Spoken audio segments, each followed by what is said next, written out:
저는 약국을 운영하는 약사입니다. 아니, 정확히는 운영했던 약사라고 해야겠네요. 지금은 제 약국 문을 닫고 숨어 지내는 중이거든요. 왜 이렇게 됐는지 이야기하려면 좀 길어질 것 같아요. 제 약국은 꽤 잘 나가는 편이었습니다. 서울 번화가에 있는 깔끔한 약국이었고, 저는 그곳에서 환자분들을 상담하면서 유튜브 채널도 운영했어요. 주로 여성 건강에 관한 콘텐츠를 다뤘죠. 생리통 완화법, 여성 질환자가 진단, 피임약 올바른 복용법 같은 주제들이었습니다. 구독자가 20만 명이 넘어가면서 방송 출연 제의도 들어왔고 각종 건강 관련 세미나에서 강연 요청도 받았어요. 사람들은 저를 훈남 약사라고 불렀습니다. 솔직히 외모에 자신 있었어요. 키도 크고 운동도 꾸준히 해서 몸매 관리도 철저했거든요. 하얀 가운을 입고 환자들에게 친절하게 상담하는 모습이 방송에 나가면서 저는 일종의 인플루언서가 됐죠. SNS 팔로워도 수십만 명이었고 제가 올리는 게시물마다 수천 개의 좋아요가 달렸습니다. 특히 여성 팬들이 많았어요. 댓글로 약사님 너무 친절하세요. 이런 약사님이 우리 동네에도 있었으면 같은 말들을 자주 봤습니다. 저는 그런 이미지를 유지하기 위해 노력했어요. 방송에선 항상 웃는 얼굴로 여러분의 건강을 책임지는 약사라는 논평을 반복했죠. 제 채널 소개란에는 올바른 건강 정보로 여러분의 삶의 질을 높이겠습니다라고 적어놨고요. 그런데 제 사생활은 좀 달랐습니다. 아니, 많이 달랐다고 해야 할까요? 저는 여러 여성과 동시에 만났어요. 한 명과 진지하게 사귀는 게 아니라 두세 명씩 동시에 연락하고 만났던 거죠. 약국 일이 끝나면 저녁에는 A 또는 B라는 여자친구를 만나고 주말에는 C 또는 D라는 여자친구와 데이트했습니다. 각자에게는 너만 특별해라고 말하면서요. 제가 이렇게 할 수 있었던 이유는 제 직업과 이미지 때문이었어요. 사람들은 약사라는 직업을 신뢰했고 방송에 나오는 제 모습을 보고 저 사람은 진실하고 책임감 있는 사람이겠지라고 생각했거든요. 그 신뢰를 이용한 겁니다. 약국 업무가 바쁘다는 핑계로 연락을 뜸하게 하거나 촬영 스케줄이 있다며 만남을 조정했어요. 여자친구들은 제가 바쁜 전문직 종사자니까 이해해줬죠. 그런데 문제가 하나 있었습니다. 제가 성기 헤르페스를 가지고 있었다는 거예요. 정확히 언제부터였는지는 기억이 안 나요. 어느 날 성기 부위에 물집 같은 게 생기더니 따끔거렸는데 며칠 지나니까 사라지더라고요. 저는 약사니까 대충 무슨 증상인지 짐작이 갔습니다. 헤르페스 바이러스 감염이구나 했죠. 근데 솔직히 크게 신경 쓰지 않았어요. 증상이 심하지도 않았고 일상생활에 지장도 없었으니까요. 그냥 피곤하면 가끔 재발하는 정도였습니다. 약국에서 항바이러스제 챙겨 먹으면 금방 나았고요. 이 정도는 별거 아니야라고 생각했던 것 같아요. 수많은 사람이 헤르페스 보균자인데 뭐 그렇게 대단한 병도 아니잖아요. 그래서 여자친구들한테 말하지 않았습니다. 말하면 관계가 끊어질 게 뻔했으니까요. 나 헤르페스 있어라고 말하는 순간 그 어떤 여자도 저와 관계를 지속하지 않을 거라는 걸 알았죠. 그래서 그냥 숨겼어요. 콘돔을 사용하면 전염 확률이 낮다는 걸 알고 있었지만 항상 사용한 건 아니었습니다. 특히 관계가 깊어지면 여자친구들이 우리 이제 그런 거 안 써도 되지 않아? 라고 먼저 말하는 경우가 많았거든요. 저는 그냥 넘어갔죠. 제 머릿속엔 항상 이런 생각이 있었어요. 내가 조심하면 안 옮을 거야. 증상 있을 때만 안 하면 되지. 하지만 헤르페스 바이러스는 증상이 없을 때도 전염될 수 있다는 걸 약사인 제가 모를 리 없었죠. 그냥 모른 척 했던 겁니다. 제 욕망과 편의를 위해서요. 은별이를 처음 만난 건 작년 봄이었어요. 약국에 처방전을 들고 온 손님이었는데 말투가 조용하고 예의 바른 게 인상적이었죠. 그날 처방약을 설명해 주면서 가볍게 대화를 나눴는데 알고 보니 근처 회사에 다니는 직장인이더라고요. 그 뒤로 몇 번 더 약국에서 마주쳤고 자연스럽게 연락처를 주고받게 됐습니다. 은별이는 제가 유튜브 하는 걸 알고 있었어요. 약사님 영상 재미있게 봤어요. 특히 여성 건강 관련 정보가 정말 유익하더라고요라며 칭찬해줬죠. 그 말이 기분 좋았습니다. 저는 은별이한테 좀 더 다가갔고 몇 주 후에 정식으로 사귀게 됐어요. 은별이는 착한 사람이었습니다. 제 얘기를 잘 들어줬고 제가 바쁠 때도 불평 없이 기다려줬어요. 가족 사진까지 보여주면서 우리 오빠한테 소개하고 싶어라는 말도 했죠. 저는 그때 나중에라고 대충 얼버무렸지만 사실 그럴 생각 없었습니다. 저한텐 은별이 말고도 다른 여자친구들이 있었거든요.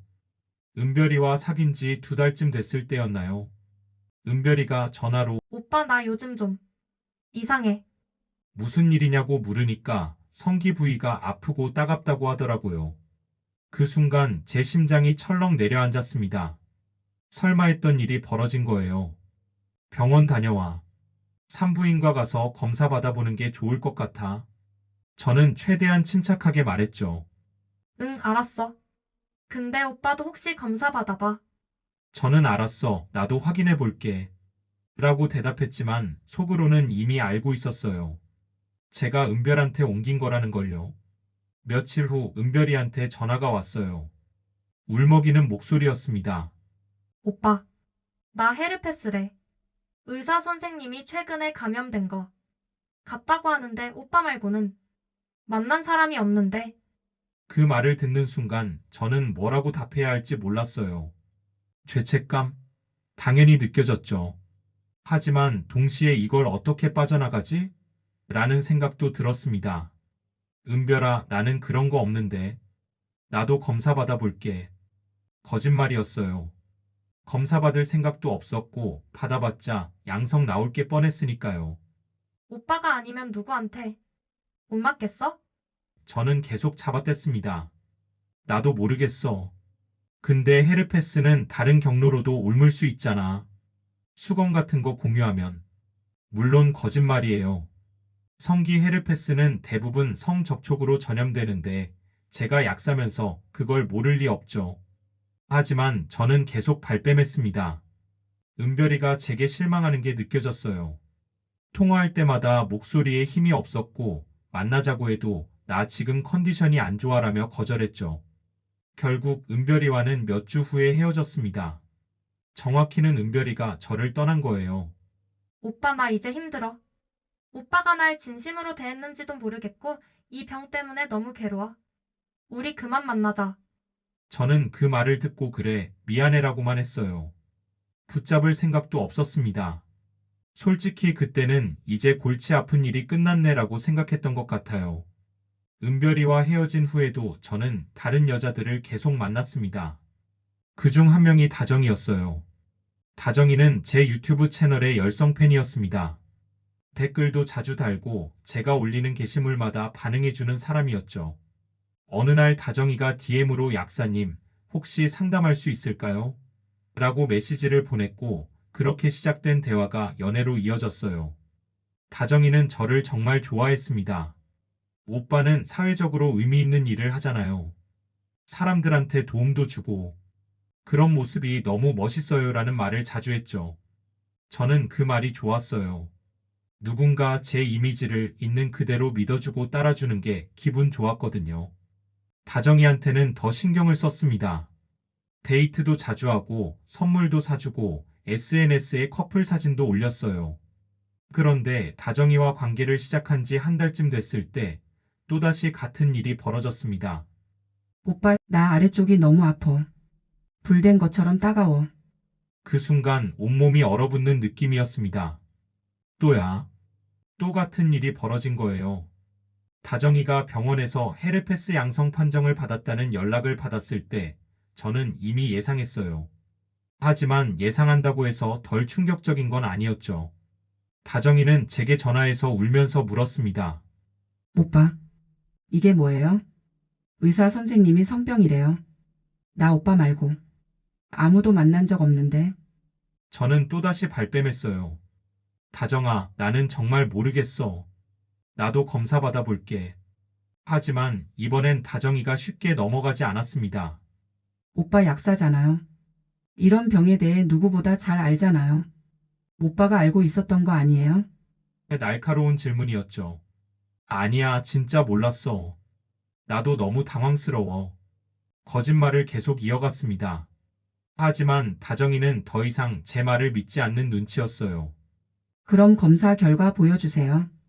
오빠가 정말 음성이면 제가 오해한 거잖아요. 저는 알았어. 곧 받아볼게라고 했지만 실제로 검사받을 생각은 없었습니다. 다정이는 그 후로 제게 계속 연락했어요. 검사 결과를 보여달라고, 병원 어디 갔는지 말해달라고 했죠. 저는 계속 핑계를 댔습니다. 요즘 약국이 너무 바빠서 다음 주에 시간 내볼게. 촬영 일정이 겹쳐서 온갖 이유를 들며 시간을 끌었어요. 그러던 어느 날 제 휴대전화에 모르는 번호로 전화가 왔습니다. 받아보니 은별이었어요. 한동안 연락 없던 은별이가 갑자기 전화를 한 거죠. 오빠 나야. 우리 얘기 좀 해야 할 것 같아. 목소리가 차갑고 단호했습니다. 제 등에서 식은땀이 흘렀어요. 무슨 얘기? 일부러 무덤덤하게 물었죠. 은별이가 말했습니다. 오빠. 나한테 헤르페스 옮긴 거 오빠잖아. 그리고 나 말고 다른 여자한테도 똑같이 했잖아. 저는 순간 말문이 막혔어요. 어떻게 알았을까? 은별이는 계속 말했습니다. 온라인 커뮤니티에서 오빠 얘기 봤어. 다른 여자도 똑같은 피해를 보았다고 글 올린 거. 그제야 알았어요. 다정이가 온라인에 글을 올린 겁니다.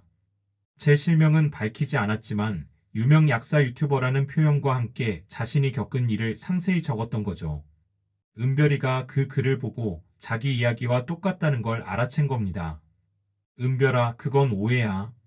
내가 변명을 시작하려는데 은별이가 끊었어요. 오빠 나 이제 참을 수 없어. 내가 당한 일을 더 이상 숨기고 싶지 않아. 다른 피해자가 또 생기면 어떡해? 오빠는 계속 그렇게 살 거야? 전화는 그렇게 끊어졌습니다.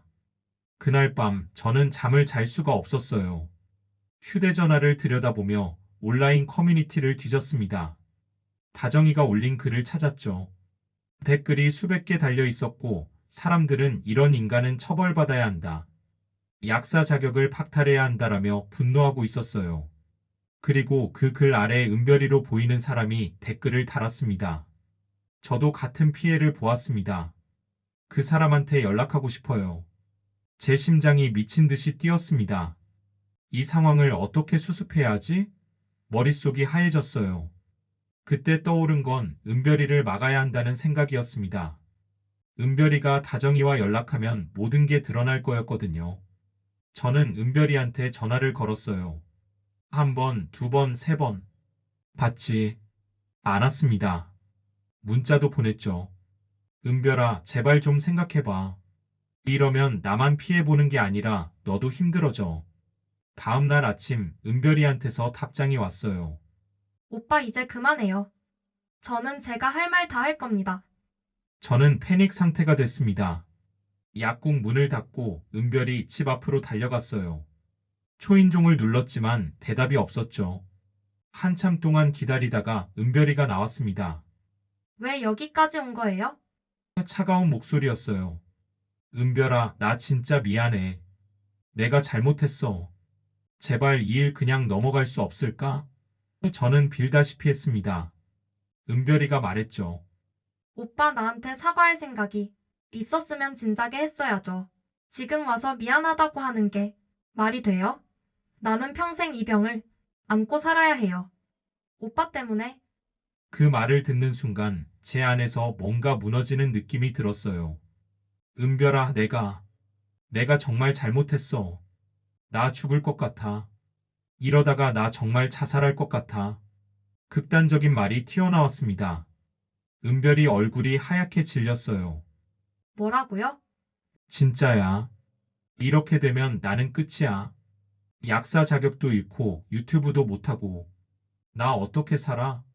저는 울먹였습니다. 은별이는 한참 저를 쳐다보다가 고개를 떨궜어요. 알았어요. 일단 들어가요. 그날 저는 은별이한테 계속 사정했습니다. 제발 이 일 묻어줘. 내가 잘못한 건 알아. 하지만 나도 살아야 하잖아. 은별이는 결국 일단 생각해 볼게요라고 했고 저는 그 말에 안도했어요. 며칠 후 다정이가 올렸던 글이 삭제됐습니다. 은별이가 다정이한테 연락해서 설득한 모양이었어요. 저는 그제야 숨통이 트이는 것 같았죠. 이제 괜찮아. 넘어갔어. 하지만 그건 착각이었습니다. 겉으로는 조용해진 것 같았지만 제 주변은 이미 흔들리고 있었어요. 약국 직원들이 수군거리기 시작했고 단골 손님들 중 몇몇은 저를 이상하게 쳐다봤습니다. 온라인에서도 제 이름이 조심스럽게 거론되기 시작했어요. 그 약사 유튜버 누구래? 같은 식으로요. 저는 일단 평소처럼 행동했습니다. 유튜브 영상도 올리고 SNS에도 일상을 공유했죠. 오늘도 환자분들과 유익한 상담 나눴습니다라는 식의 글이었어요. 하지만 댓글 분위기가 예전 같지 않았습니다. 약사님, 요즘 이상한 소문 있던데 사실인가요? 라는 댓글이 달리기 시작했거든요. 그러던 어느 날 초롱이라는 여자한테서 DM에 왔어요. 오빠, 나야. 우리 얘기 좀 해야 할 것 같아. 초롱이는 제가 다정이와 사귀던 시기에 동시에 만나던 여자였습니다. 초롱이한테는 나 지금 여자친구 없어라고 말했었죠. 물론 거짓말이었어요. 초롱이의 메시지를 보는 순간 또다시 최악의 상황이 떠올랐습니다. 응, 무슨 일인데? 최대한 자연스럽게 답장했어요. 초롱이가 보낸 답장은 충격적이었습니다. 오빠, 나 온라인 커뮤니티에서 오빠 얘기 봤어. 다른 여자들이 오빠한테 피해 보았다고 올린 글. 그거 오빠 맞지? 제 손이 떨렸어요. 아니야, 그건 오해야. 누가 나 모함하려고 그러나 봐. 발뺌했지만 초롱이는 계속 추궁했습니다. 오빠, 근데 나 이상한 거 알았어. 오빠가 나랑 만날 때 다른 여자친구 있었지? 그 다정이라는 사람 말이야. 제 심장이 멎는 것 같았어요. 어떻게 알았어? 제가 물으니까 초롱이가 답했습니다. 다정이가 SNS에 올린 사진들 봤어. 오빠랑 같이 찍은 거. 그 시기가 우리 만나던 때랑 겹치더라. 오빠 나한테 여자 집에 안 온다라고 했잖아. 근데 다정이는 오빠 집에서 찍은 사진이 있던데. 저는 할 말이 없었습니다. 초롱아, 미안해. 내가 잘못했어. 이젠 변명할 기운도 없었어요. 초롱이가 말했죠. 오빠 나 정말 실망이야. 오빠를 믿었는데. 그리고 헤르페스 얘기도 들었어. 오빠가 알고도 숨긴 거 맞아? 그 질문에 저는 대답할 수 없었습니다. 며칠 후 상황이 걷잡을 수 없이 커졌어요. 다정이가 다시 온라인에 글을 올린 겁니다. 이번엔 더 구체적이었어요. 제 약국 위치, 유튜브 채널 이름까지 거의 특정할 수 있을 정도로 상세하게 적었죠. 그 글에 은별이와 초롱이까지 댓글로 자신들의 경험을 추가했습니다. 저도 같은 피해를 보았습니다. 그 사람은 자신이 성병 복균자라는 걸 알면서도 숨기고 여러 여자와 동시에 만났어요. 은별이의 댓글이었어요. 저도 마찬가지입니다. 두세 명과 동시에 교제하면서 각자한테는 진실한 척했어요. 초롱이의 댓글도 달렸죠. 그 글은 순식간에 퍼져나갔습니다. 조회수가 수십만을 넘어가고 각종 커뮤니티에 퍼날라졌어요. 사람들은 제 유튜브 채널을 찾아내서 악플을 달기 시작했습니다. 역겨운 인간, 약사 자격 박탈해야 한다. 법적 처벌 받아야 한다라는 댓글들이 쏟아졌죠. 저는 패닉 상태가 됐어요. 약국 전화는 계속 울려댔고 문자 메시지도 끊임없이 왔습니다. 대부분 항의 전화였죠. 당신이 그 약사 맞나요? 어떻게 그런 짓을 할 수 있어요? 저는 전화를 받을 수가 없었습니다. 약국 문을 닫고 집에 틀어박혔어요. 그날 밤 은별이한테서 또 전화가 왔어요. 오빠 나 더 이상 못 참겠어. 오빠가 자살하겠다고 협박해서 글 내린 거였는데 그 사이에 다른 피해자가 나왔잖아. 초롱이도 그렇고. 오빠는 그 시간 동안 반성하기는커녕 계속 똑같은 짓 한 거지. 은별이의 목소리는 떨리고 있었어요. 은별아, 미안해. 진짜 미안해. 제가 할 수 있는 말은 그것뿐이었습니다. 은별이가 말했죠. 미안하다는 말로 다 되는 줄 알아요? 나는 평생 이 병 안고 살아야 해요. 피곤하면 재발하고 누군가랑 새로운 관계 시작하려면 이 사실을 말해야 하고. 오빠가 내 인생을 망쳐놨어요. 그 말을 듣는 순간 저는 진짜로 제가 무슨 짓을 한 건지 깨달았던 것 같아요. 오빠 나 약국 앞까지 갈 거예요. 직접 만나서 얘기해요. 은별이가 말했습니다. 저는 겁이 났어요. 직접 만나면 뭐라고 말해야 할지, 어떤 얼굴로 봐야 할지 모르겠더라고요. 은별아, 제발. 지금은 좀. 안 돼요. 오빤 계속 도망만 다니잖아요. 이제 책임져야죠. 결국 저는 약국으로 갔습니다. 은별이가 약국 앞에서 기다리고 있었어요. 예전보다 훨씬 야윈 모습이었죠. 오빠, 은별이가 저를 불렀습니다. 응. 저는 고개도 제대로 들지 못했어요. 오빠 병원 검사 결과 있어요? 은별이가 물었습니다. 저는 그제야 말했습니다. 아직 안 받았어. 아직도요? 벌써 몇 달이 지났는데? 은별이의 목소리가 높아졌어요. 오빠는 정말 끝까지 책임 안 지려는 거네요.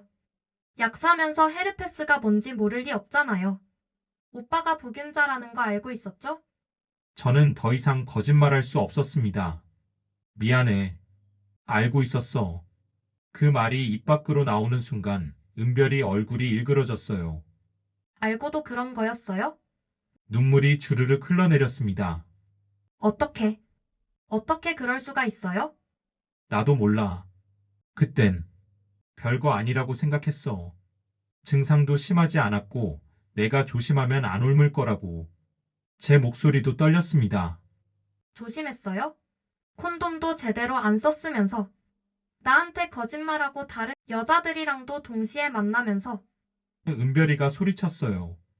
그날 은별이와의 대화는 제 인생에서 가장 괴로운 시간이었습니다. 은별이는 계속 울면서 말했어요. 나 이제 평범한 연애도 못해요. 누군가 좋아하게 되면 나 헤르페스 있어라고 말해야 하는데 그럼 다들 떠나가겠죠. 결혼은 할 수 있을까요? 아이는 낳을 수 있을까요? 출산할 때 아기한테 옮으면 어떡해요? 저는 그 모든 질문에 대답할 수 없었어요. 약사인 저도 알고 있었거든요. 헤르페스는 완치가 안 되는 바이러스 감염이고 평생 관리해야 하는 질환이라는 걸요. 제가 은별이한테, 다정이한테 평생 짊어지고 가야 할 짐을 얹어준 겁니다. 며칠 후 저는 온라인에 의견문을 올리기로 했어요. 이대로는 안 되겠다 싶었거든요. 유튜브 커뮤니티 탭에 글을 올렸습니다. 최근 제게 제기된 의혹에 대해 말씀드립니다. 저는 비뇨기과에서 검사받았고 헤르페스 검출되지 않았습니다. 악의적인 뜬소문으로 인해 피해를 보고 있습니다. 하지만 그 글은 오히려 역효과를 냈어요. 사람들이 댓글로 어느 병원에서 받았나요? 검사 결과지를 공개하세요라고 요구했거든요. 그리고 의료 전문가로 보이는 분이 댓글을 달았습니다. 비뇨기과 소변검사로는 헤르페스를 정확히 진단할 수 없습니다. 약사라면 이 정도는 아실 텐데 왜 부정확한 검사 방법을 선택하셨나요? 그 댓글을 보는 순간 제 거짓말이 완전히 들통난 거예요. 저는 정말 비뇨기과에서 소변검사만 받았었거든요. 혈액검사나 병변검사 같은 정확한 방법은 피했던 겁니다. 양성 나올 게 뻔했으니까요. 하지만 그 선택이 오히려 제가 의도적으로 진실을 숨기고 있다는 증거가 됐죠. 상황은 걷잡을 수 없이 악화했습니다. 약사회에서 연락이 왔고 제 약국 영업정지 조치가 논의되기 시작했어요. 유튜브 구독자는 하루에 수천 명씩 줄어들었고 협찬 계약도 모두 취소됐습니다. 방송 출연 섭외도 당연히 끊겼죠. 결국 저는 약국 문을 닫았습니다. 직원들한테 급여 주고 모두 내보냈어요. 제 얼굴로는 더 이상 약국을 운영할 수 없었거든요. 환자들도 오지 않았고 어떤 분은 당신한테 약 받기 싫다라며 돌아서기도 했어요. 유튜브 채널도 댓글창은 이미 지옥이 돼 있었고 SNS도 폐쇄했어요. 제가 쌓아온 모든 것이 며칠 만에 무너졌습니다. 다정이한테서 마지막으로 연락이 왔어요. 오빠 나 변호사 선임했어요. 상해죄로 고소할 거예요. 오빠가 알고도 숨긴 거니까 미필적 고의 인정될 거래요. 저는 그 문자를 보고 한참을 멍하니 앉아 있었습니다. 법적 처벌까지 받게 될 거라는 현실이 실감났어요. 은별이도 비슷한 내용의 문자를 보냈습니다. 오빠 나도 법적 조치 취할 거예요. 오빠 때문에 내 인생 망가졌어요. 최소한의 책임은 져야죠. 저는 뭐라고 답해야 할지 몰랐습니다.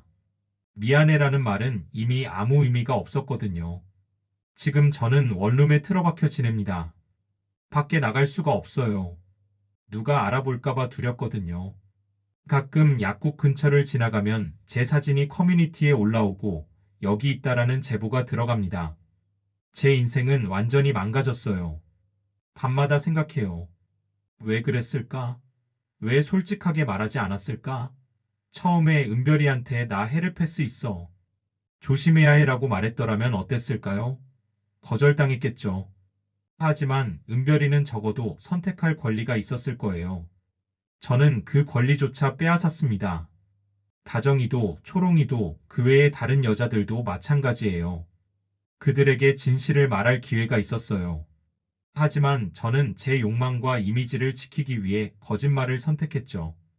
약사, 건강 전문가, 훈남 크리에이터라는 가면 뒤에 숨어서 비겁하게 살았던 겁니다.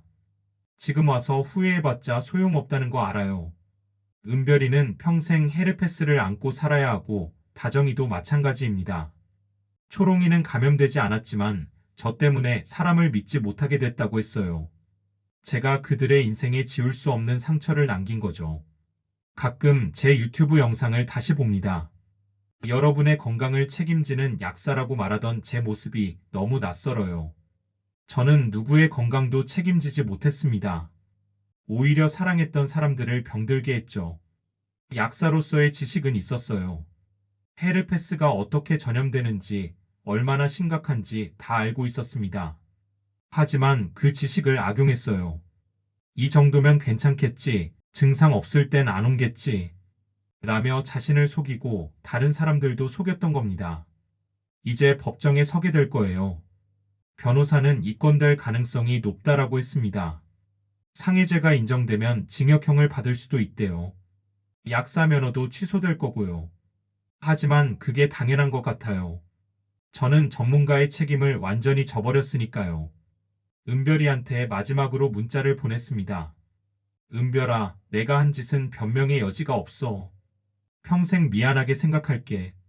너의 인생에 행복이 찾아오길 바래. 답장은 오지 않았어요. 당연하죠. 제게 할 말이 남아있을 리 없으니까요. 다정이한테도 같은 내용을 보냈습니다. 역시 답장은 없었어요. 초롱이, 그 외 여자들한테도 사과 문자를 보냈지만 읽음 표시만 떴을 뿐 답은 없었습니다. 저는 그들의 인생에서 지워져야 할 존재가 됐어요. 지금 이 방에 혼자 앉아서 생각합니다. 제가 쌓아온 커리어, 인기, 명성. 그게 다 무슨 의미였나요? 결국 저는 가장 기본적인 것, 사람에 대한 최소한의 배려와 정직함조차 없었던 인간이었던 거예요. 밖에선 여전히 제 이야기가 회자하고 있을 거예요. 그 약사 있잖아, 성병 옮긴 그 사람. 저는 이제 평생 그런 사람으로 기억될 겁니다. 훈남 약사가 아니라 여자들에게 병을 옮기고 책임을 회피한 비겁한 인간으로요. 여러분이라면 이 상황에서 어떻게 하셨을까요? 그리고 저 같은 사람을 어떻게 생각하시나요? 댓글로 의견 남겨주시면 감사하겠습니다. 끝까지 시청해주셔서 감사합니다. 여러분의 구독, 좋아요, 저에게 영상을 만들 힘을 줍니다.